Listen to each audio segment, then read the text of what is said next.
World building is the lifeblood of all fantasy fiction works, and even in realistic fiction, thorough world building is necessary. It creates a backdrop for our narratives to play out. Without a well-developed setting, fiction, especially sci-fi or fantasy, can never truly come to life. But it's important that when we tell our stories, we are only sharing information that will be used to further the story. It's all too easy for a writer to become bogged down in over-explaining irrelevant details of cultures, places, or beliefs that don't add significantly to the plot at hand. While it's great for establishing a fully fleshed out world, it can actually be distracting for a reader to be told copious amounts of details, to be info dumped without any of the info actually being used to develop plot or characters.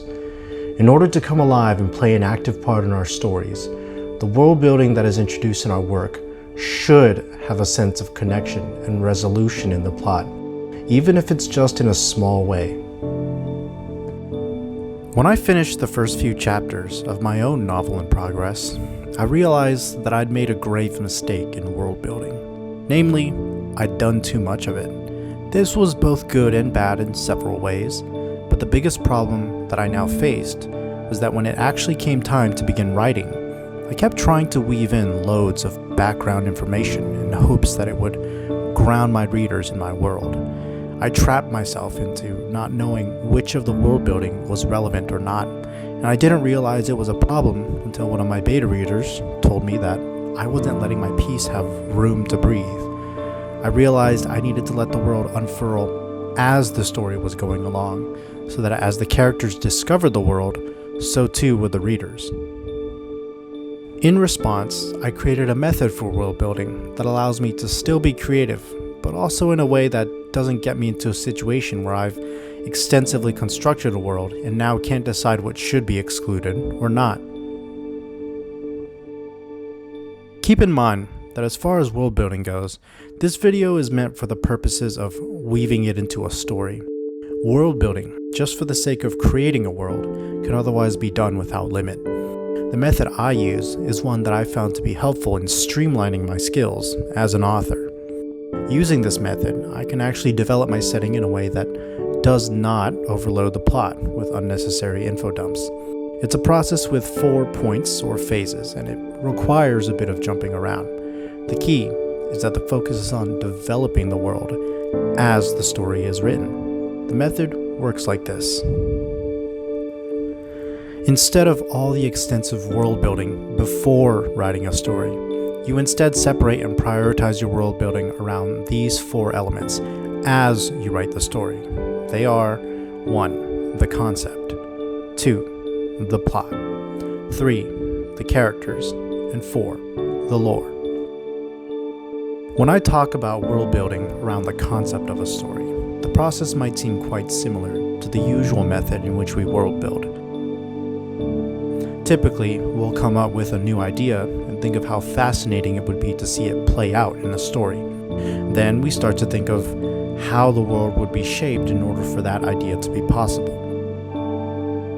The first step of my method is to allow this approach to proceed as it usually does. Everything that we create during this phase is incredibly general and broad, and it takes place before we even begin to write anything. Our focus is primarily on laying down the building blocks. Whether it's based around a battle school, a quest, a romance, or a competition, our big what-if question is asked, and we create just enough of the locations, supernatural elements, characters, and societies surrounding it. These can be anything from a magical empire with flying cities and mystical towers, or as simple as a small town with one high school and a popularly frequented diner. Whatever the setting, none of its elements are extensively linked or connected at this time. We would simply know who our deities and authority figures are, our kingdoms and groups, or what kind of hero we have. At this phase, I typically only use archetypes and placeholder titles to refer to these concepts before I flesh them out, such as the good kingdom or the love interest.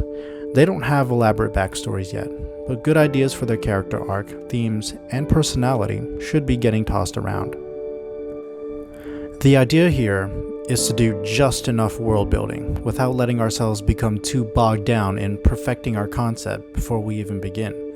Because when it comes to writing a book, the only true world building is the one that takes place on the pages our readers will be looking at. It still requires a hefty amount to conceptualize the story and its required lore, but we need to be prepared for all of this to change as we start to form the plot anyways. Number 2, the plot. So now the writing begins. Whether it's a rough draft right out the gate or the first bullet points in our outline, we are going to take our concept and spin a plot to fit around it. In order to do this, we need to flesh out the world as the plot is taking shape. For example, let's say our story starts within one of 6 kingdoms. It is a typical medieval fantasy kingdom, just to keep things super simple. Now that we've brought this kingdom into the plot, we have to do the specific world building around the kingdom and what it's like. This means taking into consideration who lives there and how does their culture and location play a role in the story. We want to consider what has happened or will happen to this kingdom as the plot begins. What we might not necessarily need right now, though, is a complete understanding of the exchange rates of silver, the recollections of the previous 3 wars, or the current yield of the crops for that kingdom. Unless those are directly connected to the inciting incident, they don't need to be world built at the current moment. As we continue to add paragraphs to our drafts, or points to our outline, we continue to fine-tune only the organizations, factions, creatures, magic, or societies that drive the story at the start. Like a computer program or a wiki page, we are constantly inputting new data into the database of our world, and it only continues to grow as we proceed throughout the plot, becoming more and more intricate and connected the more we write. We want to do this as we put the story into a written format of some kind. That way, the magic of discovery is not lost to us, and that way, we only manage to develop necessary things that will be central to our plot. If we fleshed out everything before even writing, we'll have a ton of data to work from, but we'll risk losing a sense of direction between all of that information. This can often lead to info dumping in an attempt to show off everything about our world, refusing to believe that some of it is just not necessary.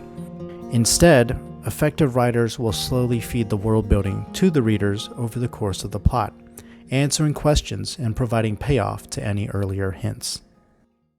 Number 3, character. Closely tied to plot will be character world building. This phase will be taking place very closely to the previous one. You might find that it's actually quite interchangeable. Every plot benefits when it's driven by the characters within it.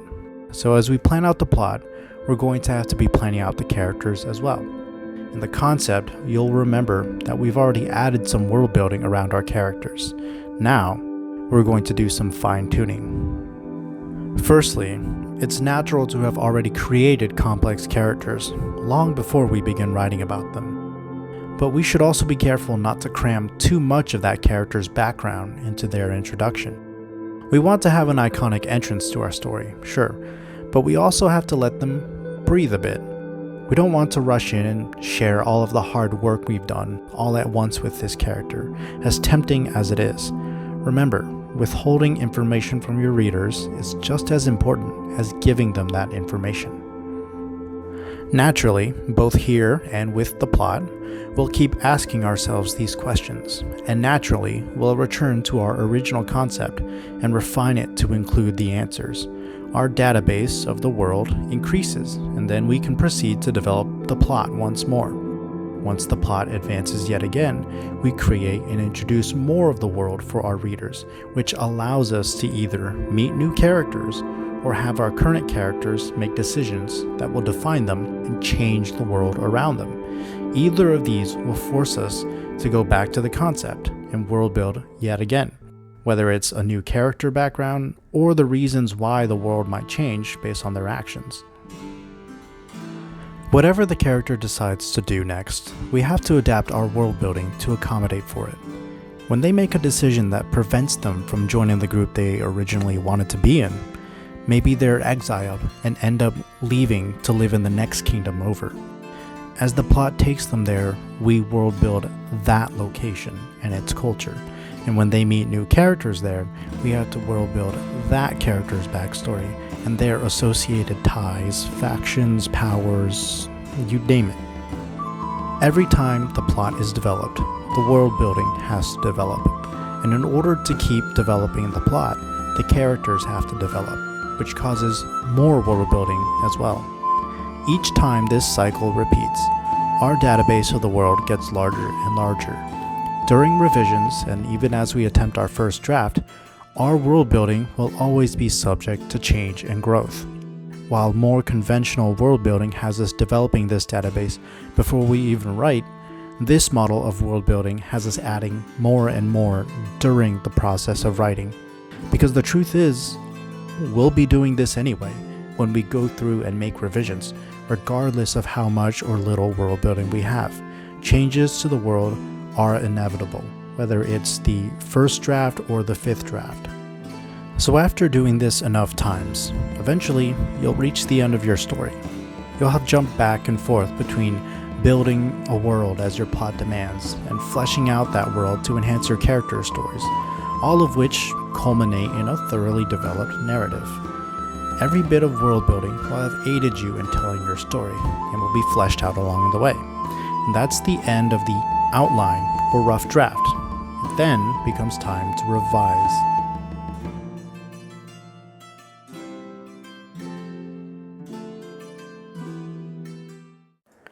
Number 4.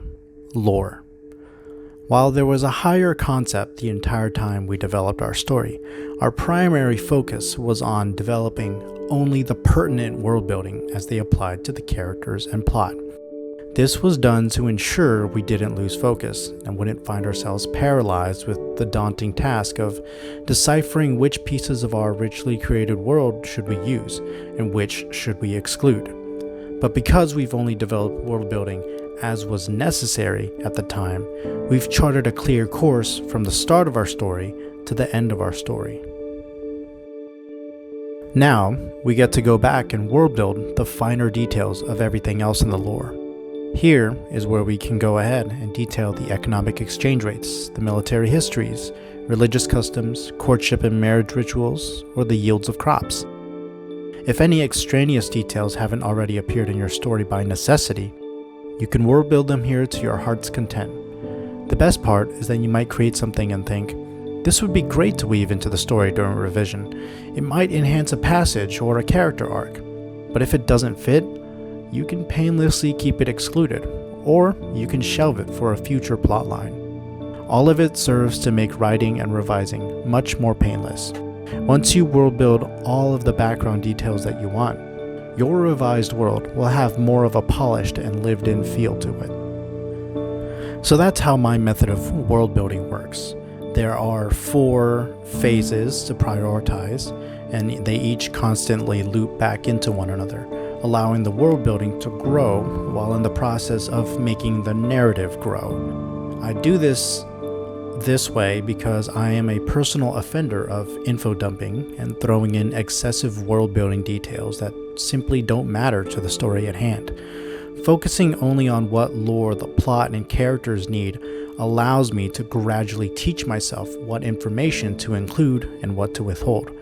So when it comes to readers, I develop a better sense of their perspective as the world slowly unfurls in the pages, as opposed to only seeing my excessive efforts in world building and wanting to bombard the pages with exposition regarding it. What are some world building ideas that you employ? I'd love to know in the comments down below. World building can be fun, and just like with all writing, we can certainly find ways to make it effective as well. Be sure to also let me know if you found this information useful, or if you disagree with me on anything. I'm just starting out, but my current goal is to be producing higher quality content for this channel, so consider liking and subscribing to help me out.